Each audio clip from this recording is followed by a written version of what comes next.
Thanks very much for asking me to come and speak. I'm going to talk about the theme of invisible and visible thresholds as it pertains to my book, Ground Control. And I think I follow on actually quite nicely from the last session where Paul talked of the architecture of cooperation, mutualism and association. And I am going to talk in contrast more about the architecture of capital accumulation, profit and individualism, to use Paul's terms.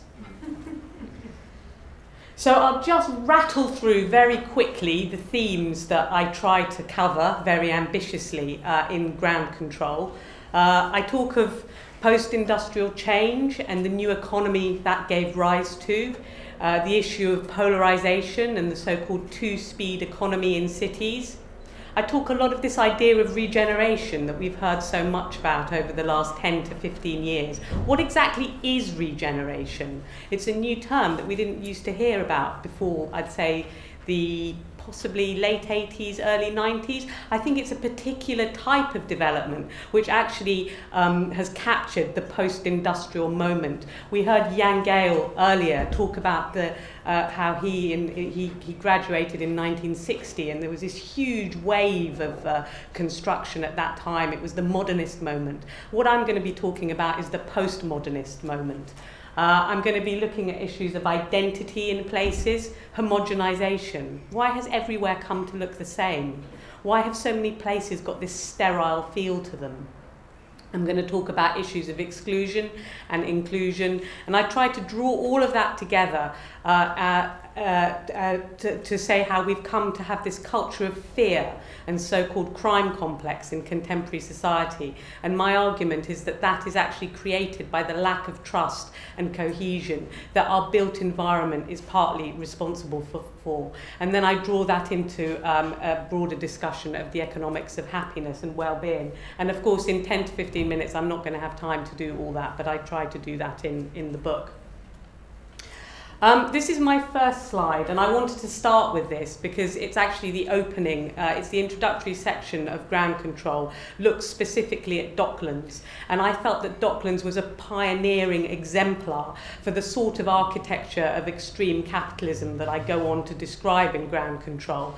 And because we're talking about visible and invisible thresholds, this is actually, this was the starting point for a walk I took around Docklands at the opening of the book. It's just by, it's just down from South Quay Station, and you've got the finance towers there to the back, and here you've got a pub called the George, and the George seemed to me to mark this invisible boundary point. If you look towards this side of the image, you've got the housing estates of the Isle of Dogs. And actually these two communities, to quote Disraeli's Sybil, they're as if they're they're inhabitants of two entirely different planets with no connection to each other at all. So this is the boundary point in Docklands. And it seems to me to illustrate all those sharp disparities which Docklands shows us so well. And really the fact that trickle-down, which was always the idea that the great wealth created by these financial centres would trickle down to the areas that need it the most. Trickle-down, of course, hasn't worked here and it hasn't worked anywhere else either. As I mentioned, the context I'm talking about is this huge level of post-industrial regeneration opportunities all around the country on post-industrial sites, docks, old industrial heartlands, a level of change which we haven't seen in the UK since the 1950s and the 1960s. And this level of change was fueled by the huge property boom that we witnessed before the financial crisis. And what I want to stress is that actually this wasn't an economic inevitability. Quite often people say to me, oh, but come on, you know, this is just simply globalization, what you're talking about. But actually it hasn't simply been that. It's been the result of a series of specific policies towards city change that we have imported, and some particularly from the US way of doing things. This slide here is the centre of Liverpool, and this was, I think, taken in around about 2006, 2007, at the absolute height of the property boom. Any post-industrial city you would visit in Britain really, to me, resembled this image here. Manchester was very, very similar. I'd come out of Manchester Piccadilly Station, and literally you couldn't hear yourself think above the noise of the pneumatic drills, and cranes dominated the skylines of all these post-industrial centres. This was to become Liverpool 1, which is 34 streets, 43 hectares in the heart of Liverpool, which is an entirely privately owned and privately controlled estate owned by the Duke of Westminster's company, Grosvenor. So what I'm going to talk to you here today briefly is this idea of the privatised city. I've included this slide here because this is a very different kind of site. It's a far smaller site than Liverpool 1.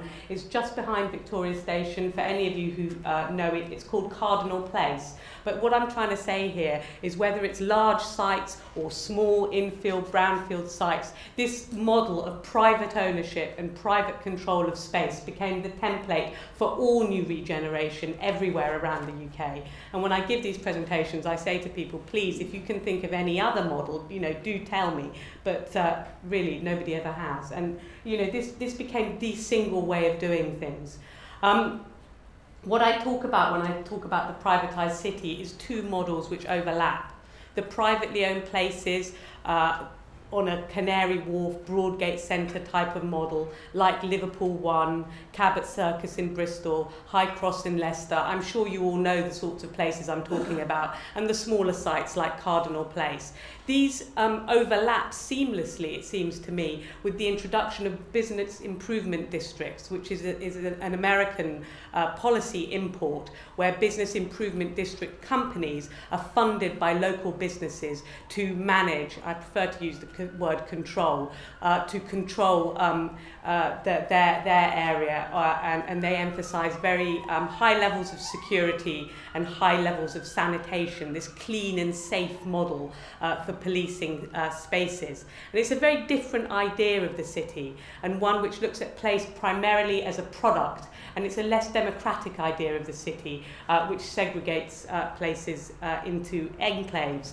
And I also want to emphasise that this idea of private ownership of the streets is a new one. People often say to me, well, if Grosvenor is going to put £1 billion into the centre of Liverpool, shouldn't we let them have control of the streets if that's what they want? Well, actually, this hasn't been coming from developers. It's a policy-led phenomenon, which has been promoted very much by local authorities who don't have the money, they feel, to run places, and they offload responsibility onto the private sector. Well, democratic accountability shouldn't just be an add-on. This is Liverpool 1, once it was built. And what these places very much seem to be defined by, to me, is that they all seem to look eerily similar, no matter where they are. This is Cabot Circus in Bristol. There's nothing about Cabot Circus which actually tells you that you're in Liverpool, you're in Bristol. Similarly, there's nothing about Liverpool 1 that tells you that you're in Liverpool. These spaces resemble more an airport departure lounge type of area, rather than the identity of the local communities which surround them. They're entirely disconnected from the local environment. Again, this is a much smaller site. It's also in Liverpool, but it's not part of Liverpool 1, just showing you how the city has become increasingly divided into these separate enclaves. This is called East Village, and the boundary here is defined by these bollards. And there's probably a little sign on the wall there which says private property, and some of the activities which are not allowed there, but certainly they won't list all the activities. They may say CCTV controls this area, they may say which company manages it, they may say no skateboarding, no rollerblading. What they probably won't say is no political protest. And that really is the litmus test of how these areas have become not democratic spaces, and I'm going to talk about that more a little bit. Just to quickly run through the economic model, this is property-led or retail-led regeneration, to use the academic terminology, which, as I said, aims above all to treat place as a space for investment and to create the maximum profit out of place. And that's how these places have all come to seem so similar. Lefebvre said now over 40 years ago that treating place as a product would mean that everywhere would come to look the same, this idea of clone towns or non-places. And this was a model which really just took off, soared in the boom times. And very often people say to me, well, look, you know, this model of a single private landlord owning and controlling an estate for the long term, this is stewardship, and actually this is a very positive model. It's long-term planning of an area, and actually some of our finest examples of our Georgian terraces and squares, particularly here in London, were built on this model, where in fact the Duke of Westminster, who's probably the only property owner from the 18th century to be in today's FTSE listed companies, still as a huge developer. The Duke of Westminster owned large parts of Mayfair. This is Bedford Square, which was owned by the Duke of Bedford. In fact, London was parcelled up into these privately owned estates. But of course, what you don't see in this slide is that at the time, this square was surrounded by very high gates and fences and sentry boxes and security guards, and the public were not allowed into these spaces. And actually, as local government grew in power and local democracy and parliamentary democracy started to take hold during the mid to late 19th century, there was huge public protest against the gating and enclosure of such large parts of the city. And really, you know, we're talking enormous public protests, which resulted in two major parliamentary inquiries during the mid-19th century. And as a result of all this pressure, it was decided that henceforth local authorities had to ensure that the streets and public places of these private developments were, to use the jargon, adopted by the local authority. That means the local authority had to control them. And that's why we've always had this assumption that, of course, streets and public places are public. They always have been. Well, they haven't always been. This was a huge democratic achievement, hard won. And what I fear now is that with the increasing privatisation of public places, this democratic achievement is going into reverse. So the private places that I'm talking about, virtually all new development characterised by high levels of private security, defensible space, CCTV covering every inch of the site, as I was proudly told in Liverpool 1, and a list of rules and regulations. No skateboarding, rollerblading, even eating or drinking in some places, no photographs, no filming, and absolutely critical, no political demonstrations. Okay, so I've included here this slide of Paternoster Square. Because Paternoster Square was actually originally intended to be the site where Occupy London Stock Exchange were going to cite their demonstration a couple of years ago. But Paternoster Square is a privately owned and privately controlled estate, and they were unable to be there. So they ended up on the steps of St Paul's Cathedral. The reason they ended up on the steps of St Paul's Cathedral is because that area around the church is actually the only sizable, genuinely public space which is left in the City of London, because the rest of the City of London, which has so enthusiastically adopted this privatised model, is actually just a series of private enclaves along the lines of Paternoster Square. So that really was a perfect example of how protest had been pushed out to the edge of the city and really was only able to be within the City of London's boundaries on the steps of the cathedral.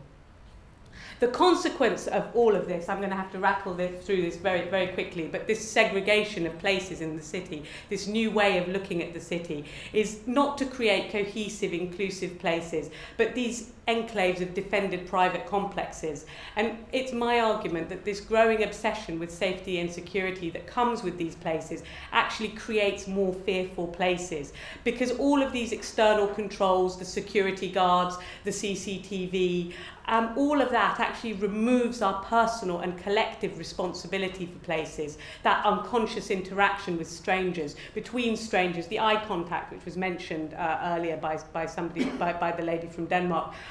It undermines that sense of natural surveillance and dilutes trust between people. And actually what all of that does is it increases fear in the city, and fear of crime doesn't actually have any relationship with actual crime, but it does correlate with trust, and trust correlates directly with happiness. And Denmark seems to me actually to be a very fine example of this, because it has a very similar level of crime to Britain, according to the European Crime and Safety Survey, but actually Denmark is also the happiest country in the world with very low levels of fear.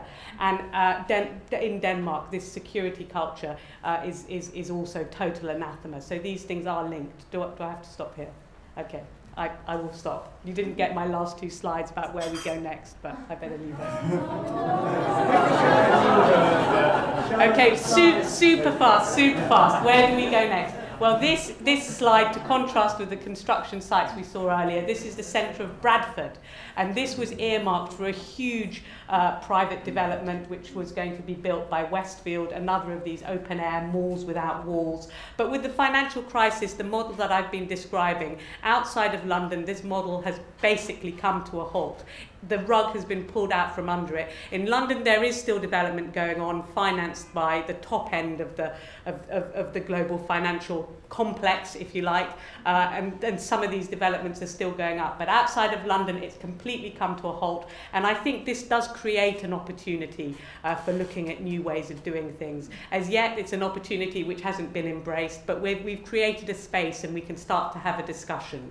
And my final slide is looking at Exhibition Road, where the idea of shared space has been introduced. For any of you who know, I'm sure this audience is very familiar with shared space, Northern European idea, where basically the street environment is made safer by removing all the traffic controls from the environment. And actually, if that applies to the traffic environment, I think the same argument could apply to security. If you remove all the controls and you enable eye contact and natural surveillance to flourish, you actually will create safer places. So I just wanted to end on a positive note to say that despite all the gloomy things I've just told you, there are some possible positives, and a new space is also being created.